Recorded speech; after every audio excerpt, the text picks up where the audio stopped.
ఎన్ని సంబంధాలొచ్చినా పెళ్లి ముడి పడడం లేదా? అనారోగ్యంతో బాధపడుతున్నారా? నిత్యం సమస్యలతో సతమతమవుతున్నారా? అయితే ఒక్కసారి రుద్రవర్మ గురూజీ గారిని సంప్రదించండి. విద్య, ఉద్యోగం, వ్యాపారం, ప్రేమ, పెళ్లి, సంతానం, భార్యాభర్తల సమస్యలు, ఇలా మీ ప్రతి సమస్యకు 100% పరిష్కారం చూపబడును. చెడు ప్రయోగాలకు నివారణ చేయుట మా ప్రత్యేకత. స్త్రీ పురుష వశీకరణం చేయబడును. అన్ని సమస్యలకు ఫోన్ ద్వారానే పరిష్కారం చెప్పబడును. రుద్రశంకర జ్యోతిష పీఠం. మొబైల్ 9573711811. ఈ మధ్యన బంగ్లాదేశ్ మనతో ప్రవర్తిస్తున్న తీరు చూస్తూనే ఉన్నాం. ఆ దేశానికి గట్టి బుద్ధి చెప్పడానికి మన ఇండియా కూడా సిద్ధమైంది అనే విషయం అందరికీ తెలిసిందే. ఎప్పుడైతే మన సరిహద్దులలో బంగ్లాదేశ్ డ్రోన్లను ఎగరేసిందో, ఎప్పుడైతే ఆ దేశం పాకిస్తానీ ఉగ్రవాదులకు దగ్గరవడానికి ట్రై చేస్తూ ఉందో, అప్పటి నుండి ఆ దేశం మీద మనం గురిపెట్టాము. మన సైనికులు కూడా ఎంతో అలర్ట్ అయ్యారు. కేవలం ఆర్మీ మాత్రమే కాదు, ఎయిర్ ఫోర్స్తో పాటు నేవీ కూడా ఒక్కసారిగా యాక్టివ్ అయ్యారు. ఇలాంటి టైంలో ఒక న్యూస్ బయటకు వచ్చింది. భారతదేశం బంగ్లాదేశ్కి ఒక గట్టి దెబ్బ వేసింది. మన Indian coast guard Bangladesh border దగ్గర పెట్రోలింగ్ చేస్తున్నప్పుడు 2 బంగ్లాదేశ్ షిప్పులను అదుపులోకి తీసుకున్నారు. ఎందుకంటే అనుమతి లేకుండా వాళ్ళు చేపలు పడుతూ ఉన్నారు. ఈ షిప్లో ఎంతోమంది మత్స్యకారులు ఉన్నారు. ఇల్లీగల్గా ఫిషింగ్ చేయడమే ఈ షిప్ని సీజ్ చేయడానికి కారణం. అంతేకాకుండా ఇలా చేపలు పడుతూ మన భారతదేశానికి సంబంధించిన బార్డర్లోకి కూడా వాళ్ళు వచ్చేశారు. ఒకవేళ మన ఇండియన్ కోస్ట్ గార్డ్స్ వీళ్ళని పట్టించుకోకపోతే వాళ్ళు మన దేశంలోకి కూడా చొరబడేందుకు అవకాశం ఉంది. అసలు ఈ స్టోరీ ఏంటో ఈ వీడియోలో తెలుసుకుందాం. అయితే అంతకంటే ముందు మీరు మా ఛానల్ సబ్స్క్రైబ్ చేసుకోకపోతే వెంటనే సబ్స్క్రైబ్ చేసుకోండి.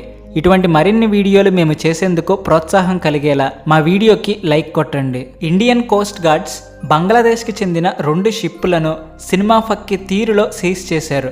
ఒక 2 దేశాల మధ్య శత్రుత్వం ఏర్పడినప్పుడు ఆ 2 దేశాల మధ్యలోకి 3వ దేశం వచ్చినట్లయితే ఆ దేశం ఈ 2 దేశాలలో ఏదో ఒక దేశానికి శత్రువుగా ఉంటే అప్పుడు ఆ సమస్య మరింత డేంజరస్గా మారిపోతుంది.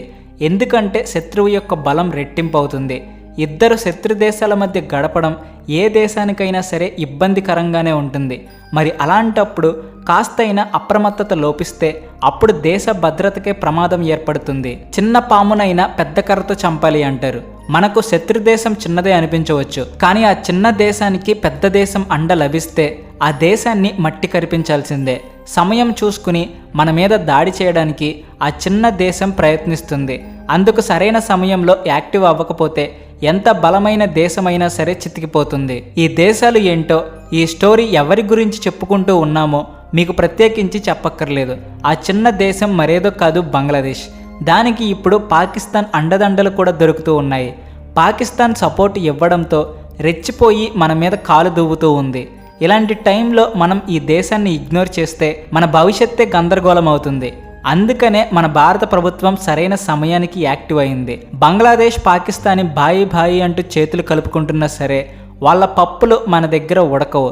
ఎందుకంటే ఆ దేశాల పవర్కి ఎలా చెక్ పెట్టాలో మనకి బాగా తెలుసు. ఇప్పటికే మనం 3 ఫోర్సెస్ని కూడా యాక్టివ్ చేశాము. అంటే Indian army, navy, air force అన్నీ యాక్టివ్ అయిపోయాయి. బంగ్లాదేశ్ మన దేశంలో ఎలాంటి కుట్రలు చేయకుండా ఉండేందుకు కూడా మనం కట్టుదిట్టమైన చర్యలు తీసుకుంటూ ఉన్నాము. 24 గంటలు మనం బంగ్లాదేశ్ ఇండియా మధ్య ఉన్న సరిహద్దు ప్రాంతంలో పెట్రోలింగ్ చేస్తూ ఉన్నాము. కేవలం సరిహద్దు ప్రాంతాలలోనే కాదు, ఒడిస్సా సముద్ర తీరం వెంబడి కూడా మనం నిఘా పెట్టాము. ఈ శత్రు దేశాలు ఎక్కువగా మన పోర్ట్స్ ద్వారా దేశంలోకి ప్రవేశిస్తూ ఉంటాయి. బంగ్లాదేశ్ మత్స్యకారులు అప్పుడప్పుడు ఇలా చేపలు పడుతూ మన బార్డర్కి దగ్గరగా రావడం సాధారణమైన విషయమే. కానీ ఇప్పుడు మాత్రం ఈ బంగాళాఖాతం ఏరియాలో మనం చాలా కట్టుదిట్టమైన భద్రత కల్పించాము. అందుకనే సముద్ర తీరాలను ఎప్పటికప్పుడు డేగ కన్నుతో చూస్తూ ఉండే ఇండియన్ కోస్ట్ గార్డ్స్ ఈ సమయంలో చాలా యాక్టివ్ అయ్యారు. ఎలాంటి స్మగ్లింగ్స్ జరగకుండా వాళ్ళు కట్టుదిట్టమైన చర్యలు తీసుకుంటూ ఉన్నారు. బంగ్లాదేశ్ మీద మన ఇండియన్ కోస్ట్ గార్డ్స్ తీసుకున్న యాక్షన్ ఆ దేశానికి నిద్ర లేకుండా చేసింది. బంగాళాఖాతంలో మన ఇండియన్ కోస్ట్ గార్డ్స్కి 2 షిప్పులు కనిపించాయి. అవి అనుమతి లేకుండా మన భూభాగంలోకి వస్తున్నట్టుగా మన గార్డ్స్కి అనుమానం కలిగింది. వెంటనే ఇండియన్ కోస్ట్ గార్డ్స్ వాటిని వెంబడించి మరీ పట్టుకున్నారు. దీనిని సోషల్ మీడియా ఎక్స్లో మన ఇండియన్ కోస్ట్ గార్డ్స్ ట్వీట్ చేసి ఈ విషయాన్ని షేర్ చేశారు. 2 పెద్ద పెద్ద ఫిషింగ్ షిప్పులను పట్టుకున్నట్టు వాళ్ళు ప్రకటించారు. ఆ షిప్పులకు పెద్ద పెద్ద వలలు ఉన్నాయి. అంతేకాకుండా ఆ షిప్పులలో ఎంతోమంది మత్స్యకారులు కూడా ఉన్నారు. అయితే వీళ్ళు చిన్న చితక మత్స్యకారులు కాదు, వీళ్ళు ఎంతో బ్యాక్గ్రౌండ్ ఉన్న చాలా పెద్ద మత్స్యకారులు. దానికి తోడు వాళ్ళ దగ్గర ఎలాంటి అనుమతి పత్రాలు కూడా లేకపోవడం వల్ల ఈ విషయాన్ని మన వాళ్ళు చాలా సీరియస్గా తీసుకున్నారు. మన వాళ్ళు పట్టుకున్న షిప్ పేరు ఎఫ్వి లీలా 2, ఇంకొక షిప్ పేరు ఎఫ్వి మేఘనా 2. ఈ 2 షిప్పులను బంగ్లాదేశ్లో రిజిస్టర్ చేయించారు.